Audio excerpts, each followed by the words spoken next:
Terdapat pula praktek yang meresahkan di mana aparat daerah mengalami tekanan, bahkan diberikan imbalan untuk mempengaruhi arah pilihan politik, serta penyalahgunaan bantuan-bantuan dari negara, bantuan sosial yang sejatinya diperuntukkan untuk kesejahteraan rakyat, malah dijadikan sebagai alat transaksional untuk memenangkan salah satu calon. Hasil tindak lanjut laporan berkenaan dugaan pelanggaran pemilu berkenaan pembagian sembako, susu beserta alat tulis kepada warga dan anak-anak peserta kampanye RT 013 RW 011 Kelurahan Penjaring. Dalil pemohon yang menyatakan Presiden melakukan 16 kali kunjungan selama 4 bulan pada kantong-kantong suara rendah Prabowo di tahun 2014 dan 2019 kiranya mengada-ngada dan menyesatkan publik. Berikutnya yang akan kami sampaikan adalah poin E. Tidak ada intervensi penguasa atas kemenangan pihak terkait. Pemohon dalam permohonannya mendalilkan adanya intervensi penguasa. Dalam hal ini Presiden, para menteri, PJ Kepala Daerah, aparatur negara, kepala desa, untuk memenangkan pihak terkait dalam kontestasi pemilihan Presiden dan Wakil Presiden 2024.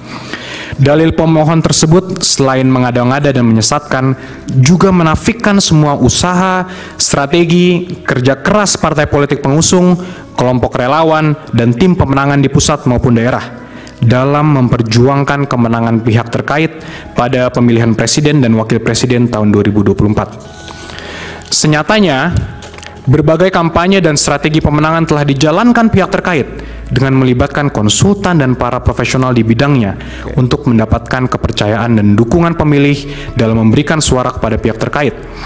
Salah satunya merebut perhatian dan kepercayaan kaum milenial, yaitu 33,6% suara pemilih, dan juga pemilih Gen Z, yaitu 22,85% dari suara pemilih. Dengan menghadirkan sosok tokoh muda sebagai calon wakil presiden, serta komunikasi kampanye yang sesuai kehidupan kaum muda. Alhasil, semua perencanaan kampanye dan strategi kemenangan yang dijalankan telah membawa kemenangan bagi pihak terkait dengan memperoleh suara 58,58% atau setara dengan 96.214.691. Dalil pemohon yang seolah menunjukkan adanya intervensi dari Presiden dan para menteri dengan mempolitisasi program kerjanya dalam memenangkan pihak terkait kiranya sangat absurd dan mengada-ngada. Mengingat semua program kerja Presiden dan para menterinya telah direncanakan jauh hari atau setidaknya setahun sebelumnya dengan pengajuan anggaran atau APBN yang telah disetujui DPR.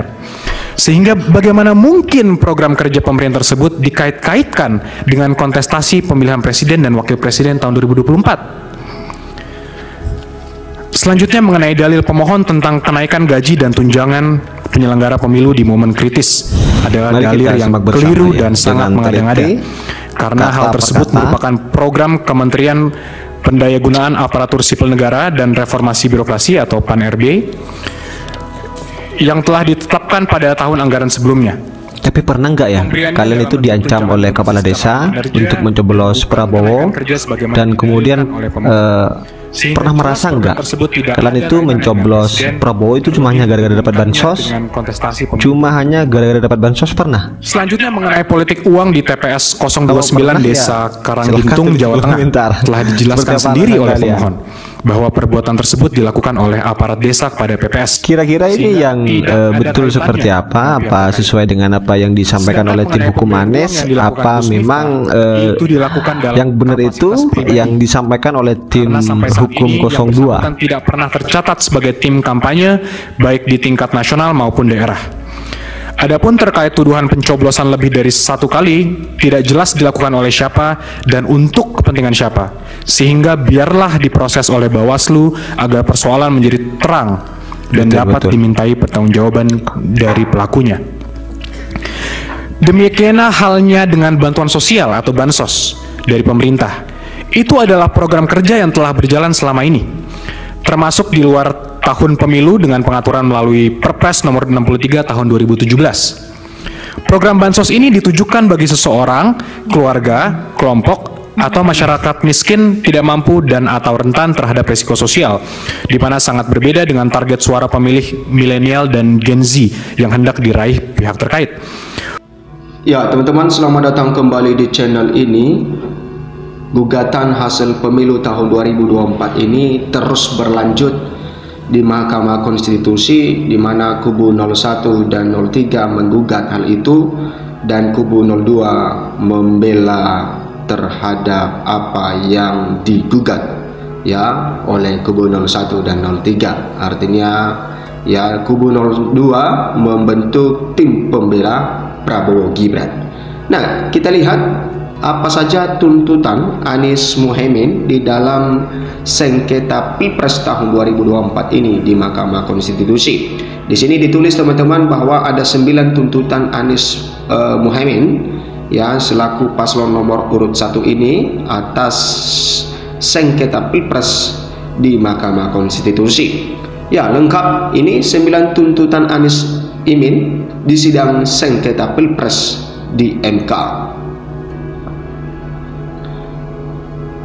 Nah, Dewan Pakar sekaligus anggota tim hukum Timnas Anies Baswedan Muhaimin Iskandar Amin Bambang Wijayanto membacakan petitum atau tuntutan pada sidang Mahkamah Konstitusi atau MK.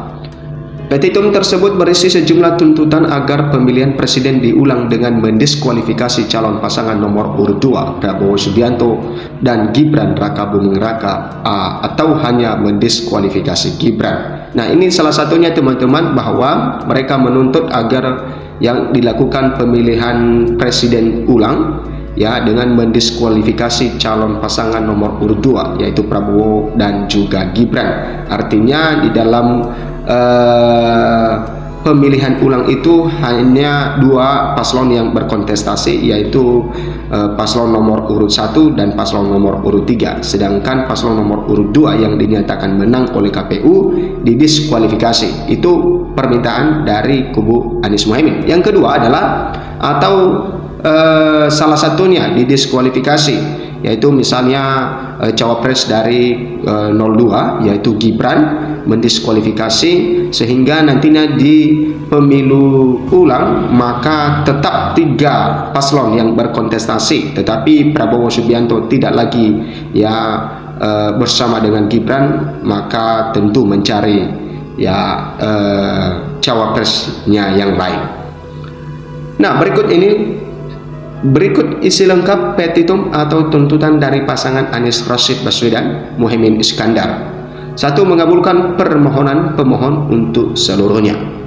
Yang kedua adalah menyatakan batal keputusan Komisi Pemilihan Umum nomor 360 tahun 2024 tentang penetapan hasil pemilihan umum presiden dan wakil presiden, anggota Dewan Perwakilan Rakyat, Dewan Perwakilan Daerah, Dewan Perwakilan Rakyat Daerah Provinsi, dan Dewan Perwakilan Rakyat Daerah Kabupaten atau Kota secara nasional dalam pemilihan umum tahun 2024 ya, yang ditetapkan pada hari Rabu 20 Maret 2024 pukul 22.19 sepanjang diktum ke-1. Yang ketiga adalah menyatakan diskualifikasi pasangan calon presiden dan wakil presiden nomor urut 2 atas nama Haji Prabowo Subianto dan Gibran Rakabuming Raka sebagai peserta pemilihan umum presiden dan wakil presiden tahun 2024. Yang keempat adalah menyatakan batal keputusan Komisi Pemilihan Umum nomor 1632 tahun 2023 ya tentang penetapan pasangan calon peserta pemilihan umum presiden dan wakil presiden tahun 2024 tertanggal 13 November 2023 dan keputusan Komisi Pemilihan Umum nomor 1644 tahun 2023 tentang penetapan nomor urut pasangan calon peserta pemilihan umum presiden dan wakil presiden tahun 2024 tertanggal 14 November 2023 ya sepanjang berkaitan dengan penetapan pasangan calon peserta dan penetapan nomor urut 2 atas nama Haji Prabowo Subianto dan Gibran Rakabuming Raka. Yang kelima, memerintahkan kepada Komisi Pemilihan Umum untuk melakukan pemungutan suara ulang pemilihan umum presiden dan wakil presiden tahun 2024 tanpa mengikut sertakan pasangan calon presiden dan wakil presiden nomor urut 2 atas nama Haji Prabowo Subianto dan Gibran Rakabuming Raka. Nah, kemudian ada 6, memerintah kepada Badan Pengawas Pemilihan Umum Republik Indonesia untuk melakukan supervisi dalam rangka pelaksanaan amar putusan ini. Ya, 7 memerintahkan kepada Presiden untuk bertindak netral dan tidak memobilisir aparatur negara serta tidak menggunakan anggaran pendapatan dan belanja negara sebagai alat untuk menguntungkan salah satu pasangan calon dalam pemungutan suara ulang. Yang ke-8 adalah memerintahkan kepada Kepolisian Negara Republik Indonesia beserta jajarannya untuk melakukan pengamanan proses pemungutan suara ulang Presiden dan Wakil Presiden secara netral dan profesional. Yang 9 memerintahkan kepada Tentara Nasional Indonesia beserta jajarannya untuk membantu pengamanan proses pemungutan suara ulang Presiden dan Wakil Presiden sesuai dengan kewenangannya. Atau 1 mengabulkan permohonan pemohon untuk seluruhnya. Ya, 2 menyatakan batal berlakunya keputusan Komisi Pemilihan Umum nomor 360 tahun 2024 tentang penetapan hasil pemilihan umum Presiden dan Wakil Presiden, anggota Dewan Perwakilan Rakyat, Dewan Perwakilan Daerah, Dewan Perwakilan Rakyat Daerah Kabupaten atau Kota, serta nasional dalam pemilihan umum tahun 2024 ya, yang ditetapkan pada hari Rabu 20 Maret 2024 pukul 22.19 website panjang diktum ke-1.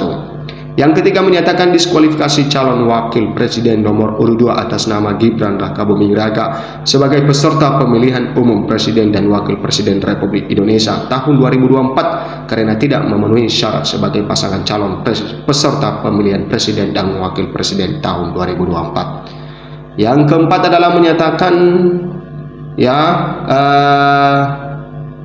batal keputusan Komisi Pemilihan Umum. Kemudian 5 memerintah termohon untuk melaksanakan pemungutan suara dalam pemilihan umum presiden dan wakil presiden Republik Indonesia ya tahun 2024 dengan diikuti oleh calon presiden nomor urut 2 atas nama Haji Prabowo Subianto dengan terlebih dahulu mengganti calon wakil presiden. Yang ke-6 memerintahkan kepada Badan Pengawas Pemilihan Umum untuk melakukan supervisi dalam rangka pelaksanaan amar putusan ini. Yang ke-7 adalah memerintahkan kepada Presiden untuk bertindak netral. Yang ke-9 memerintahkan kepada Tentara Nasional Indonesia beserta jajarannya untuk membantu pengamanan proses pemungutan suara ulang Presiden dan Wakil Presiden sesuai dengan kewenangannya. Nah, teman-teman, inilah tentang permohonan yang disampaikan oleh kubu Anies dan Muhaimin. Dan apakah ini nanti akan dikabulkan oleh Mahkamah Konstitusi atau tidak, itu terserah dari Mahkamah Konstitusi. Dan tentu kita percaya Mahkamah Konstitusi ya akan bertindak seadil-adilnya. Terima kasih, berikan komentar Anda. Sampai jumpa di video berikutnya.